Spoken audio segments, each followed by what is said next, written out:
What's up, folks? It's your boy Bob Hollywood back with another exciting review. Today's review is going to be over this Hasbro Dungeons & Dragons Hank figure. As you can see, there is a clearance sticker from GameStop on there for $9.97. I'm honestly surprised that it was only $19.98 there because, you know, GameStop has that markup. But I believe that's retail if you would have got that at Target or Walmart or wherever this was sold. But, yeah, I bought this. I stopped in GameStop second to last week of February, and you know, I was looking for Captain Carrot. Still have not gotten my Captain Carrot, but they had some clearance figures and it was buy one get one free. I bought a Star Wars Black Series like holiday theme figure, which was a little bit more, so I got this guy for free. So that's good. Let's just say basically I paid $8.50 for this or something. But yeah, I enjoyed my schedule for March. This month we're in, this is the first figure that we're reviewing in the month of March. It was all over the place. I thought, like how I did in February, I did black figures because it was Black History Month. With March being International Women's Month, I was going to do all women figures, and I could have for Monday, Wednesday, and Thursdays. But I was like, nah, let's not. So I enjoyed Diana a lot, so I figured I'd go ahead and do Hank next. So, without further ado, I'm going to go and get that guy out of his plastic prison. I'll be right back. And just like that, I'm back. I probably could have done that without even cutting the camera off because he was pretty easy to get out of his package. You see, he only comes with 2 actual accessories, but he also has a die. So, I've never played Dungeons & Dragons. Thought I was going to be able to spin that like a dreidel, but I've never played Dungeons & Dragons, so this is just a die that's going to go off to the side. I have a box of die, but yeah, that's in storage right now. So here's his accessories. He has one plain bow. This is a bow that he can just have in his hand. He has not fired it yet. There's nowhere to attach it to him, but it is a nice plain bow. It's one solid color, which is a dark yellow, light tan of sorts. But then he has it when it is in motion and he's firing. And it's more of a translucent yellow. It's more yellow. Kind of like this box cutter. It's not as bright, but it is more yellow than it is when it's just by itself. And it should come up on camera. And let's see, I'm just going to put one in his hand. We're going to put, I guess it would be his arms and he's a little stiff. His joints aren't aligned right now. So he only has the one hand that grips and the one hand that would shoot it, and he can't. He can't do it. He does not have double jointed elbows, so he can't. From the back he could do it. And clearly he's, but from the front, he's not touching anything. So that's a good little cover. So that's unfortunate. Let's stop worrying about his accessories and let's worry about Hank. We look at him. He's got some dark greens, some light greens, and some medium greens. And the medium greens on his, I guess, a tunic or maybe armor has like some silver studs. His belt. There's a lot of paint here. There is, I don't want to say a lot, but there is paint here. Unlike, you know, sometimes you get a Marvel Legends that has 0 paint. This has paint. All throughout his torso is paint. His face looks like a young Prince Charming type of character. Just a blonde, I'm assuming, teenager. Hair looks good. Eyes are,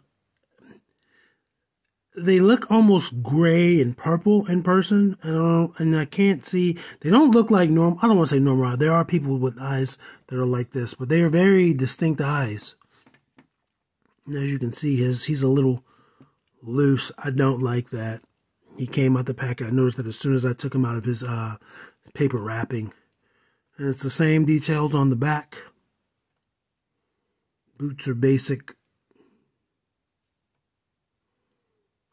Let's go over his articulation. His eyes, I like the head sculpt. His head's going to rotate 360. It's going to look up not very much. It's going to look down a good bit. It's going to go side to side. Not really. His arms, he's tight. His joints are tight. He has slits on his tunic. It allows his arms to go up. He gives you a full T and a little bit beyond. He is very tight. They do not go down any further. And they're going to rotate 360. Again, he has these slits that allow his movement. And this also, could this come off? No, that's glued in there. But it does move at the front for you some. Again, single jointed elbows, no bicep swivel.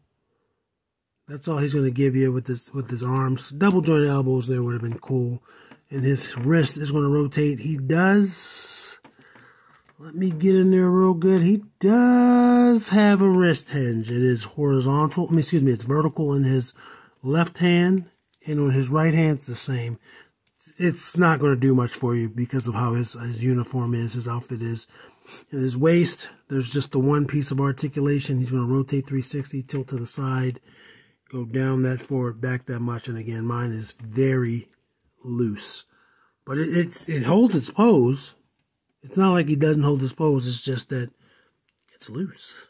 Which is good, I guess, in a way.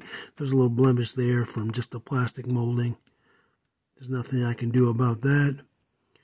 Let's see if he has no thigh articulation. No thigh cut. Legs go out that much. Going to go forward that much. Going to go back that much, which is decent. He has a double jointed knee. There you go. And you can see the stress from the... Stress might be a wrong word, but you can see like the slight discoloring there compared to there for me moving it. Same thing over here. It's right there on that right elbow. Didn't do that for his left, so I don't know. Boot cut? Yes, he has a boot cut. And I got a blemish there on the back. Yeah, that's not coming off. And then for the ankle, he has... Ooh, I think I might have just broke him. Yeah, I might have just broke him. Yeah, it's now kind of loose. I don't care if he breaks, if he's broken at this point. This is a figure that you can get from Five Below.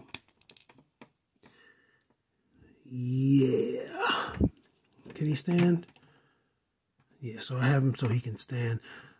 So if you're watching this, thank you. But you should also apply some heat to this guy. He is very, very stiff. And Diana was kind of stiff, but I didn't notice it like this.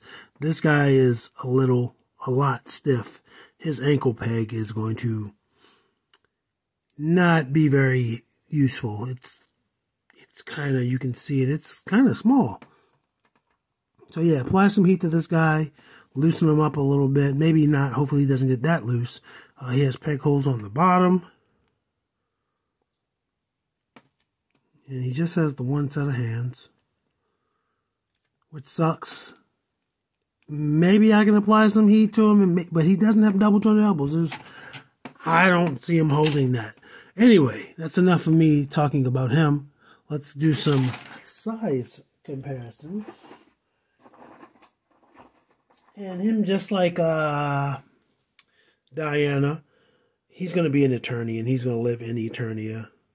He's got that medieval look. I make all my little medieval looking figures, sword and sorcery figures, be from Eternia. That's him next to Vixen and next to a fellow Eternian, Andra. Raise the camera for you guys. And he is shorter than both of them. I didn't get you his height by itself. Apologies. His height by itself is just under 6 inches. So he's a 6-inch figure. And again, we're going to, obviously he's going to get compared to actual 6-inch figures in just a moment. Un momento. Here he is next to Lucio. And they're both rocking green. And here he is next to John Jones. He is shorter than, he's in the middle. He's shorter than Jones. He's taller than Lucio. For Marvel Legends comparison, we got him next to the King of Wakanda, Killmonger. And for Star Wars Black Series, we got him next to Lando. He is in the middle again. Shorter than the Marvel Legends, taller than the Star Wars figure. He's probably going to be taller than both of these guys. We got him next to Devin from Lightning Collection. Please stand up. He stood up. And Zedmore from Plasma Series? I think Plasma Series. He is taller. It's negligible between those two, but he's taller than Winston. And for our final size comparison, and we know he's going to be shorter than both of these blokes, these gazers, it's going to be Titus O'Neil and Roadblock. He's going to be shorter than both of them. And you can see the differences in the greens there. So he looks good. Articulation is shite, but he looks good. And, yeah, head sculpt's pretty good. Maybe I'll do something else with it. Looks a little young, but options. I have options. Use heat. Use heat both when you're trying to get him limber and when you're cleaning yourself, because that heat gets all the bad germs off of there. Wash your ass. That's my advice for today. And action figures speak louder than words.